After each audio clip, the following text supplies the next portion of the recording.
Well, good morning. Welcome once again into our home and with me today at our kitchen table. I'm looking forward to seeing how God is going to encourage us today with the message. And you know, a question that I think often comes into our minds is, what's next? Where do we go from here? I think it's a very honest concern that we have sometimes, like, what's next? You know, especially in seasons and in journeys of life that are unexpected. You know, when we think about our season now with the coronavirus and all that is unknown about it, and just the unexpected season that we're walking through, it's like, what's next?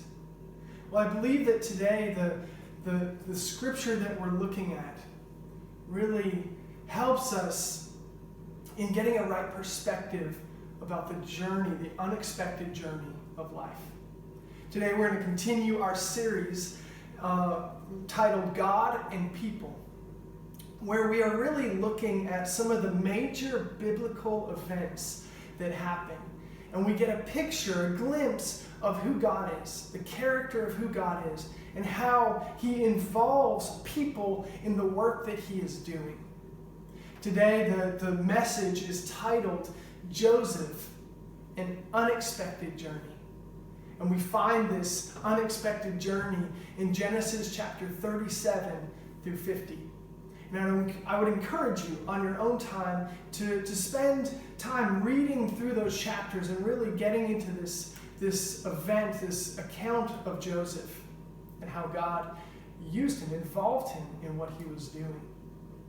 But you know, it's imperative for us as we look into this to remind ourselves that Genesis is a book about beginnings. We see that it's about the beginnings of creation, the world. It's the beginnings of humanity, the beginnings of sin, the beginnings of the Jewish people. It's also where we begin to see God making promises and covenants. We saw that last week when we looked at the account of the flood with Noah and how God made promises to Noah, and he brought Noah to safety from the destruction of the flood and gave him, Noah, and his sons instructions. And he said to Noah and his sons, "Be fruitful and multiply on the earth." And they do. They have sons, and they increase their families, and they grow. They spread, they increase. And as a result, through the line of Shem, the oldest son of Noah, we hear about Abram, who we know better as Abraham. And Abraham, God recognizes him and makes a promise with Abraham. And we find this promise, this covenant with Abraham in chapters 12, 15, and 17, where God promises to make him into a great nation, to be a blessing to the whole world. And so this promise is given to him that they will be a blessing, but not just is this promise given that they will be a nation and a blessing, but also he says to them that I'm going to take you and your people, and I'm going to take you into a land that is not your own, where you're going to sojourn and you're going to live in a foreign land. But Abraham doesn't see the realization, the fulfillment of what God promised him. But we see this promise as it is repeated throughout Genesis. We see it first with Abraham, and then to Abraham's son Isaac, this promise is given. Then to Isaac's son Jacob, this promise is also given. And we see this in chapter 35, starting at verse 10 through 12, where it says, "Your name is Jacob." This is God speaking. "No longer shall your name be called Jacob, but Israel shall be your name." So he called his name Israel. And God said to him, "I am God Almighty. Be fruitful and multiply. A nation and a company of nations shall come from you, and kings shall come from you, from your own body. The land that I gave to Abraham and Isaac I will give to you, and I will give the land to your offspring after you." And so we see that God is promising a great nation, that he is promising a land. And if we read earlier in Genesis, we see that they will be a blessing to the world. And so God begins to reveal his plan to his people. But he doesn't give them the details of how he's going to make it happen. The journey that they're going to walk through. The unexpected journey. He just tells them, like, I have a plan, and this is what I'm going to do. And we see that in this plan that Joseph is a part of that plan.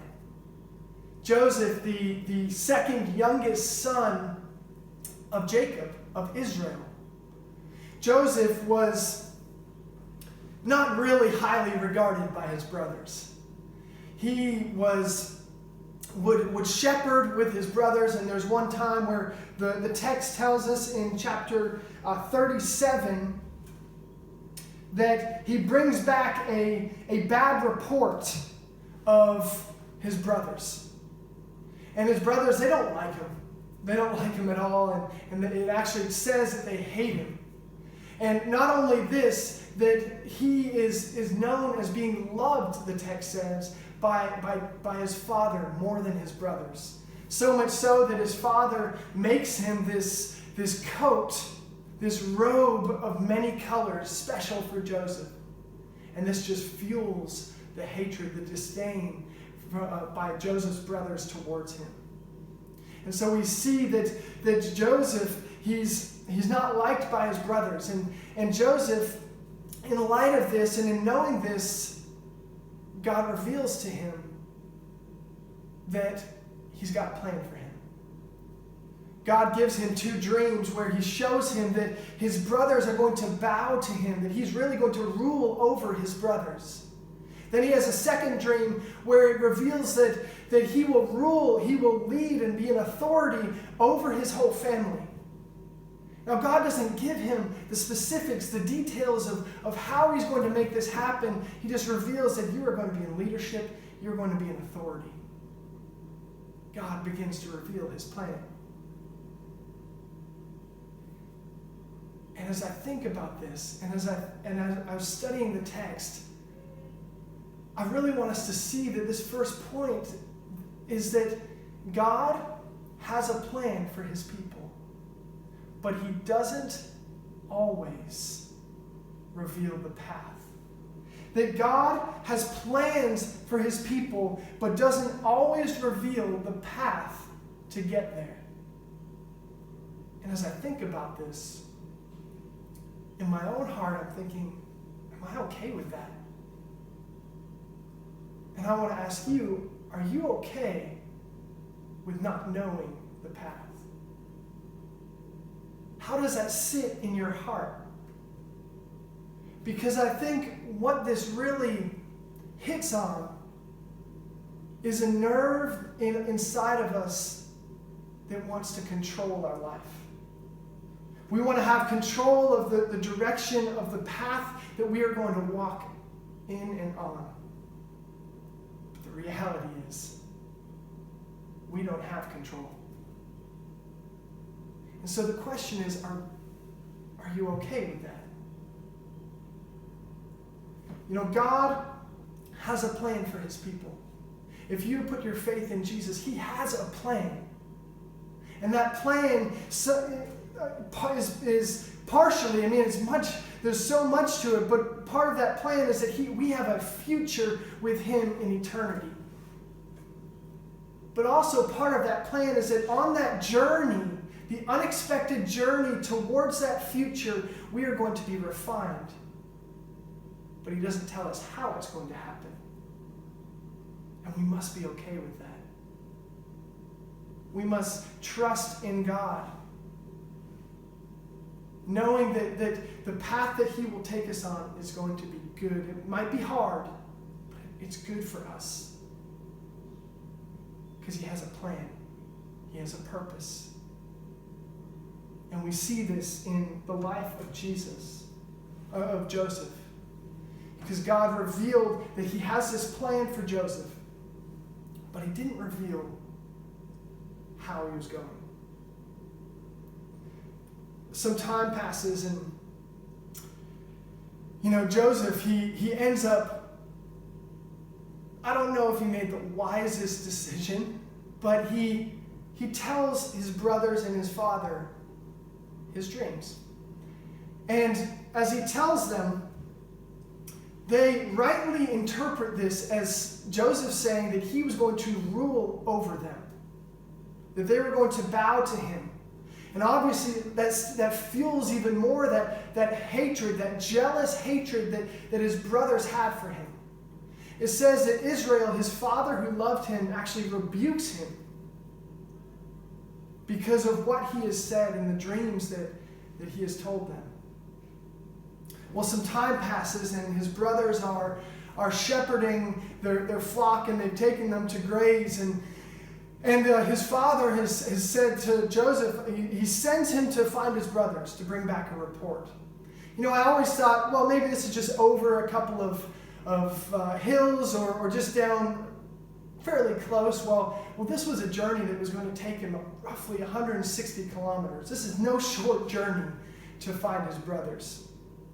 Well, he finds them in Dothan, and as he's approaching, his brothers, they see him in the distance. Probably his bright, shiny coat, they're jealous, their envious hatred towards him begins to build. And one of his brothers says this, "Here comes this dreamer.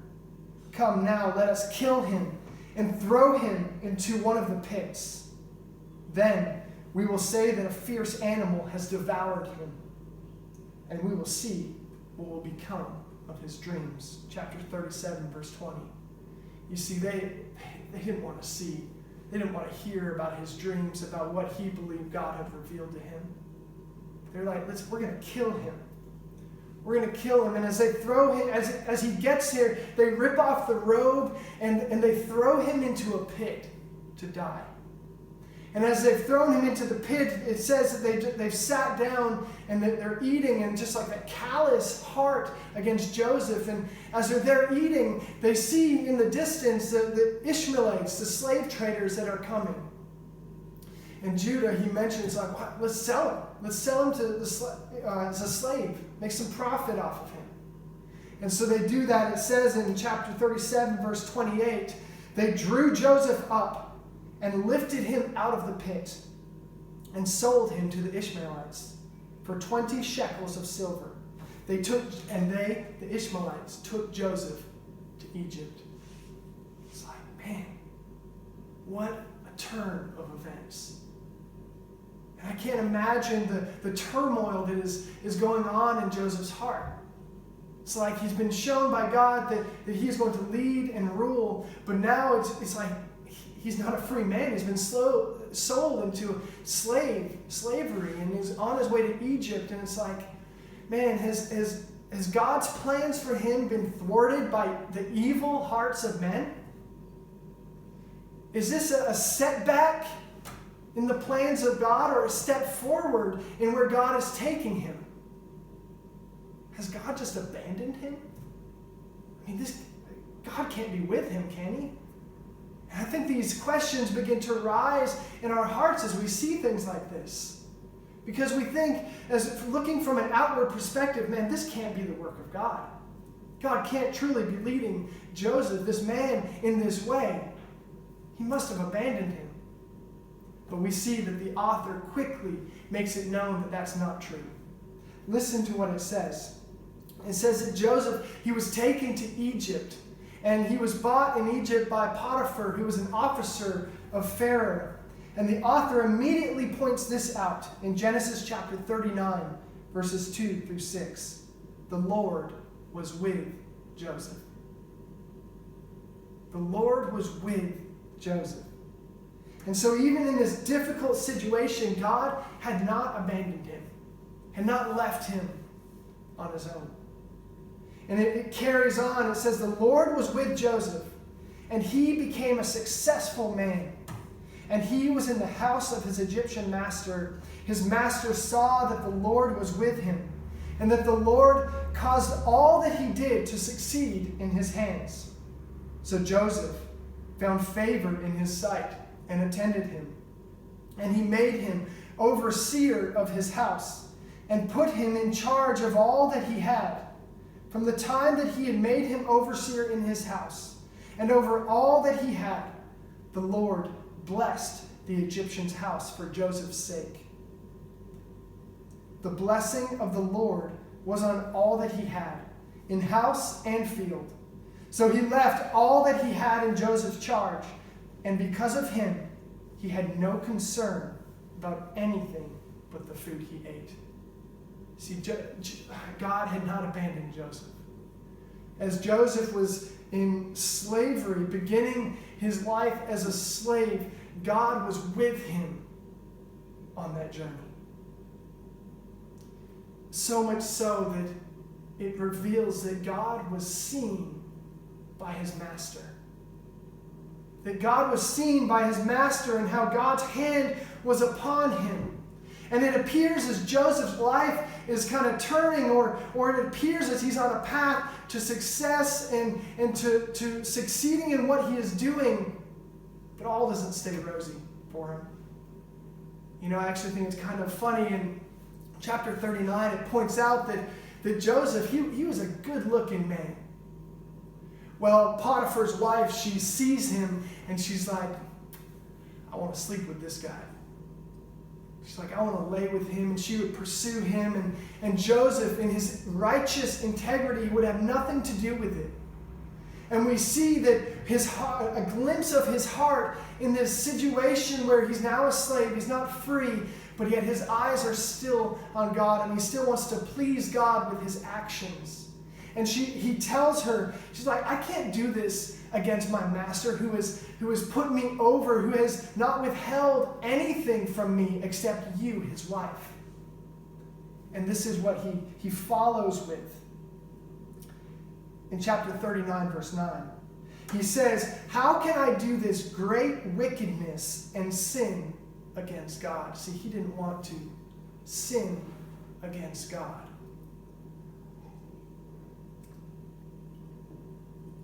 He had righteous integrity. And there's one day as the account progresses where he got close to her, she grabbed a hold of him, and she had his garment, and he tries to get away, and he flees, leaving his garment there because he just wants nothing. He wants to flee from this wickedness that she wants to do with him, and he just wants to be gone out of there. And as a result, in her anger, holding his garment, she lies about what really went down, and she lies and she makes out like Joseph tried to sleep with her. And in furious anger, Joseph's master throws him in prison, and once again it's like, are you kidding right now? As if he hasn't been through enough being sold by his brothers because of envious, jealous hearts into slavery. And now being a slave in Potiphar's house, where he was living with righteous integrity, he's now thrown into prison because of a deceptive lie, the lie that Potiphar's wife told him. Man, can God really be with him? And that question that I think we would ask is God with him in this? Is he still with him, or has he left him? Has he abandoned and forsaken him? And I believe that the author really wants to address this, and he's like, he points out quickly in chapter 39, verse 21, that God had not abandoned him. Yeah, he was in prison, but it says, but the Lord was with Joseph. The Lord was with Joseph, just as when he got into Potiphar's house, he was with Joseph. Just as he's in prison, God is with Joseph. And it says, and showed him steadfast love, and gave him favor in the sight of the keeper of the prison. And once more, he's put in charge. He's put in charge of all that is going on there. Why? It says, because the Lord was with him, and whatever he did, the Lord made it succeed. Because it was evident that God was moving through him, that God was working through him. And so he's there and in prison, and God is still with him. God's not abandoned him. Well, as he's there in prison and he's overseeing all the goings on, he one day he comes and he finds these two men who were from Pharaoh's house. One was the chief cupbearer and one was the baker, and they're just distressed. They're distraught. They've each had a dream, and they're like, there's no one to interpret this dream, and we want to know the meaning of it. And I love Joseph's response to them, because it reveals that he hasn't lost sight of God. He says to them in chapter 40, verse 8, do not interpretations belong to God? He says, please tell them to me. And so they do. They tell him their dreams, and he interprets them. He reveals to them that in 3 days, two things are going to happen. One, the chief cupbearer is going to be restored to his position in Pharaoh's house. And second, the baker is going to die in 3 days. And he asks the chief cupbearer, he says, when you go into Pharaoh's house, please remember me, mention me to Pharaoh, because I have unjustly been put in prison. Well, after 3 days, what Joseph interpreted proved to be true, and the chief cupbearer was restored. But it says that he didn't remember Joseph. It says he forgot him. And once again, it's like, man, Joseph just can't catch a break. And in our hearts, it's like, man, what is going on? How can Joseph be walking through this? And it seems like it's just a roller coaster of a journey that he is walking on. But it's a journey that he's not taking alone. It's a journey that he's walking with God in. And as we see this, the second point that I want us to see is that the journey may be unexpected, but God is walking with us. That God has plans for his people first, and that he doesn't necessarily reveal the path to get there, but that journey may be unexpected, but in that unexpected journey, God walks with us. And God was walking with Joseph. You see, the thing is, in life, we don't know what is going to come our way. We can try to plan and prepare and to try to orchestrate our own path and our own journey, but we just don't know. But what we do know is that as we go, as we face what comes our way, that God is walking with us. And in knowing that God is walking with us in the journey, the unexpected journeys of life, that must guide the way that we respond to life's circumstances. Church, we can't lose sight of God. We can't lose sight of him and the reality that he is with us, and that in everything that we are doing and everything that we are walking in, the journeys that we are on, we must desire to please him, and we must desire to always set our heart on him. We can't be distracted. You know, God's plans for his people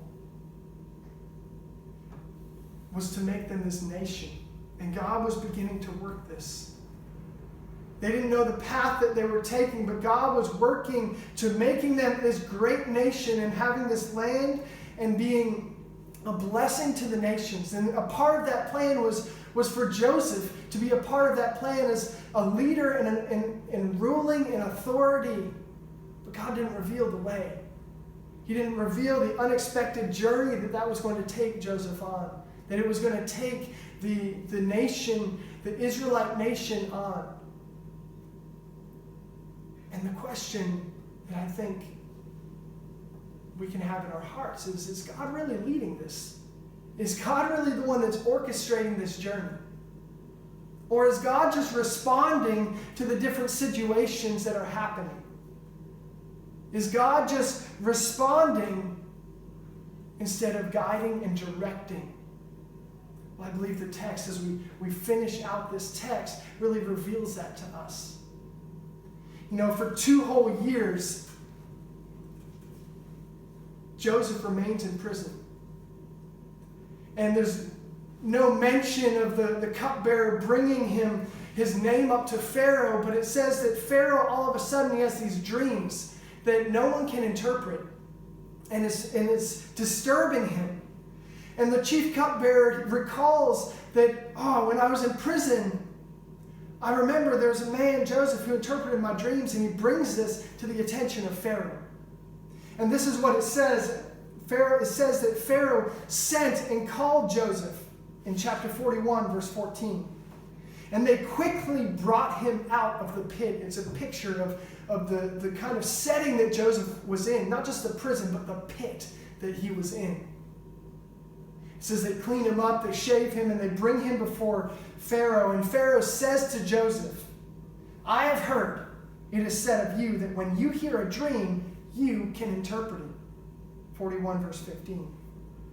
And I love Joseph's response because it reveals that his heart has not lost sight of God. Joseph says this, it is not in me. God will give Pharaoh a favorable answer. God will give Pharaoh a favorable answer. See, God remains at the forefront of Joseph and his heart. And so Pharaoh, he tells him his dream. And twice, Joseph tells Pharaoh that God has revealed to you what he is about to do. And he reveals that his dreams, his two dreams, are tied together. How it says that the first dream reveals that you will have 7 years, that there will be 7 years of plentiful harvest where you'll gather food up. But then that 7 years will end and it will be followed by 7 years of extreme famine. Chapter 41, verse 57 says that this famine, so severe, it covers all the earth. And so Joseph, he interprets, but then he doesn't just interpret, he gives sound counsel and wisdom to Pharaoh. So much so that it catches Pharaoh's eyes, and Pharaoh, in response to what Joseph has said, says this about Joseph, can we find a man like this, in whom is the Spirit of God? Chapter 41, verse 38. And once again, God is seen in the life of Joseph. And God is seen in the life of Joseph. And Pharaoh adds, since God has shown you all this, there is none so deserving and wise as you are. You shall be over my house, and all my people shall order themselves as you command. Only as regards the throne will I be greater than you. So we see that Joseph is being placed in a position of rule and authority. Is this coincidence that Joseph has just been in the right place at the right time? Did it just so happen that Joseph was placed here and he just happened to come upon this opportunity and grab a hold of it? No. And we see as the psalmist writes in Psalm 105, verse 16 through 25. It says this, when he summoned a famine on the land, when God summoned a famine on the land and broke all supply of bread, he, God, had sent a man ahead of them, Joseph, who was sold as a slave. His feet were hurt with fetters, his neck was put in a collar of iron until what he had said came to pass. The word of the Lord tested him. The king sent and released him. The ruler of the people set him free. He made him lord of his house and ruler of all his possessions, to bind his princes at his pleasure and to teach his elders wisdom. This was no coincidence. God was orchestrating Joseph's life. God was orchestrating the path that Joseph was walking. It was an unexpected path that God was walking with him on. But God was orchestrating it. We have to see that. And as God had placed him in this position for a season and a purpose and for this time, Joseph, in his leadership, he gathered during that 7 years of plenty. And he gathered, it says, so much grain that it could no longer be measured. Well, the 7 years of plenty comes to an end. And the 7 years of famine begins. This is where Joseph's family comes back into the picture. Where Joseph has stored up the grain, and people are coming to him to buy grain, and this severe famine has hit Canaan, and Jacob and his family are hungry and in need of food, and he hears that there is food in Egypt, and so he sends his sons, the brothers of Jacob, or the brothers of Joseph, to Egypt to buy food. And so his brothers come, and it says this in chapter 42, verses 6 through 9. It says, "Now Joseph was governor over the land, and he was the one who sold to all the people of the land. And Joseph's brothers came and bowed themselves before him with their faces to the ground. Joseph saw his brothers and recognized them, but he treated them like strangers and spoke roughly to them. 'Where do you come from?' he said. They said, 'From the land of Canaan, to buy food.' And Joseph recognized his brothers, but they did not recognize him. And Joseph remembered the dreams that he had dreamed of them." You see, God was bringing to fruition all that he had revealed to Joseph. And I wonder if in that moment there's like, oh, I see what you were talking about, God. I see. And God's plans took him on an unexpected journey. God's plans took him on an unexpected journey, and he had to trust him with every step of the way. God had positioned him just as he told him he was going to. And as the story, the account progresses, there's this interaction that comes back and forth, and it's quite the drama. And I encourage you to spend time reading it and looking at that drama that goes on between Joseph and his brothers as they go and they come back. And you may be wondering, well, how could they not recognize him? Well, 20-some years has passed since they sold him into slavery. Well, they go back and forth, and they end up going back with food to Canaan, to their father, and they end up needing food again and coming back. And Joseph, as this is all happening, is testing his brothers to see if there's been any change in their heart. And after so much has happened, we see that in chapter 45 that Joseph just can't take it anymore. He can't take it anymore, and he tells those around him to leave, and his brothers are just there, and he reveals himself to his brothers. And he says to them, "I am Joseph. Is my father still alive?" But his brothers could not answer him, for they were dismayed at his presence. So Joseph said to his brothers, "Come near to me, please." And they came near, and he said, "I am your brother Joseph, whom you sold into Egypt. And now, do not be distressed or angry with yourselves because you sold me here. For God sent me before you to preserve life. For the famine has been in the land these last 2 years, and there are yet 5 years in which there will be neither plowing nor harvest. And God sent me before you to preserve for you a remnant on the earth, and to keep alive for you many survivors. So it was not you who sent me here, but God. He has made me a father to Pharaoh, and Lord of all his house, and ruler over all the land of Egypt." Chapter 45, verses 3 through 8. Man, what a perspective. Joseph sees what God is doing. And he realizes that, man, my brothers didn't send me here. God is the one that sent me here. God is the one. He tells his brothers to go back to their father, to bring their family and all their possessions, to bring them to Egypt, and he will provide for them. And as they get back, they reveal to Joseph's brothers, tell Jacob, tell Israel that Joseph is still alive. And at first he doesn't believe them.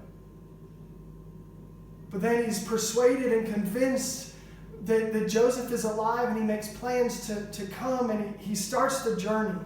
And as he begins the journey to Egypt, God speaks to Israel. And he says to Israel, I am God, the God of your father. Do not be afraid to go down to Egypt, for there I will make you into a great nation. I myself will go down with you to Egypt, and I will also bring you up again. And Joseph's hand shall close your eyes. Chapter 46, verses 3 and 4. And so we begin to see that God is beginning to bring to fruition what he has promised to Abraham and Isaac and now Jacob, who's called Israel. That God is going to make them into a great nation there. But we also see that nation is going to be sojourners, as he told Abraham, in a foreign land, that land being Egypt.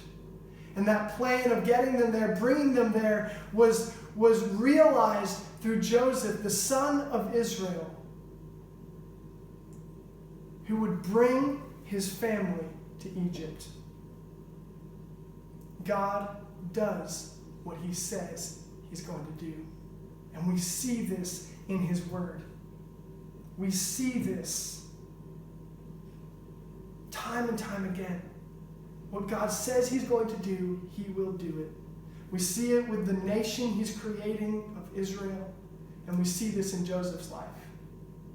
That what God said he was going to do, he does. Well, time passes, and they come to Egypt, and they live there, and Joseph, he provides for them. Then their father ends up dying. Israel ends up dying, and the brothers are nervous. They're nervous for their lives because they think, well, Joseph, now because our father's dead, he may repay our evil with evil. And so they desperately, they want to seek the forgiveness of Joseph. And so it says this in chapter 50, verse 17. It says that they come to him, and it says, and now the brothers say, please forgive the transgression of the servants of the God of your father. And Joseph wept when they spoke to him. His brothers also came and fell down before him and said, behold, we are your servants. But Joseph said to them, do not fear, for am I in the place of God? As for you, you meant evil against me, but God meant it for good.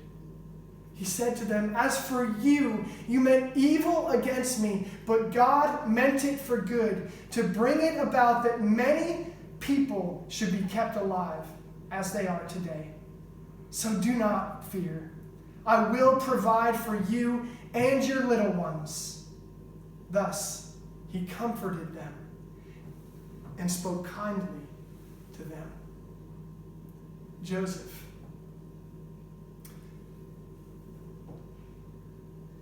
had right perspective about what God had done in his life. God's plans led him on an unexpected journey. An unexpected journey, and he had to trust God with every step. And God never failed him. God was always with him. And time again, we see that God was moving through Joseph. And as Joseph walked on the twisting and turning in his life and kept his eyes set and focused on Jesus, on God, we see that God was seen in his life. We see that he was a blessing to others. We see that forgiveness is given to his brothers. That salvation, that saving many from death came through him, and that God's promises were brought to fruition through him. God was working mightily through Joseph. And you know what the amazing thing is? Is that this whole account in Genesis and what we see happening is all leading up to God's great story of redemption, the redemption that comes through Jesus Christ. He was bringing salvation to the world through his only son, Jesus, who would come through the nation that would come from Abraham, that would come from Israel. He would be a blessing to the whole world because through faith in Jesus, the whole world will be blessed. And it says that Jesus came, his word says, lived a perfect life, and he died a sinner's death on a cross. You see, men meant evil against Jesus, and they wanted to crucify him and kill him on a cross because of jealousy and hatred towards Jesus. And men meant evil against him, but God meant it for good. And that good is that salvation would come to all who put their trust in Jesus and believe in him. That forgiveness of sins would come through the work of the cross. Trust in Jesus today if you haven't done that. Receive the life that he gives. He is salvation from death. And as a result, God will work in you and in me. As we live for him, as we are on the journey, the unexpected journey that God has for us, he will move and work.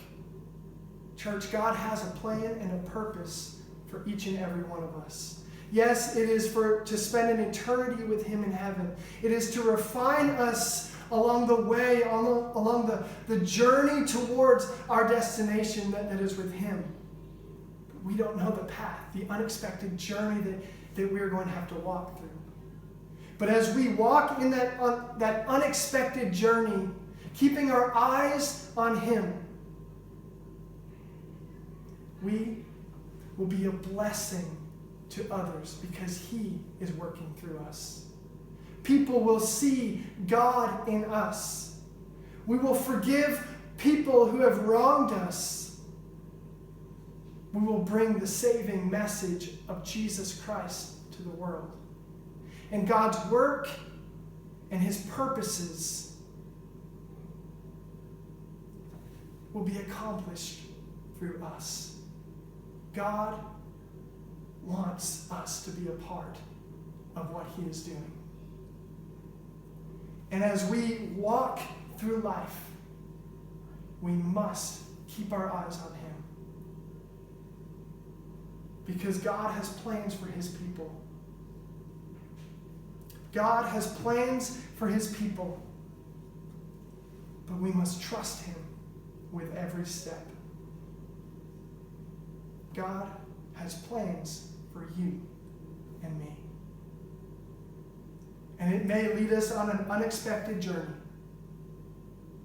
but we must trust him with every step of the way. Let's pray. Father, I thank you for this day, and I thank you for the truth that you have great plans for us. God, may we not be scared of the unknown and of the journey that you are going to walk us down. But may we know, Father, that your plans and your purposes will always lead to our good and your glory. God, help us to keep our eyes on you. Help us to walk in righteous integrity as Joseph walked in every situation and circumstance that we walk through.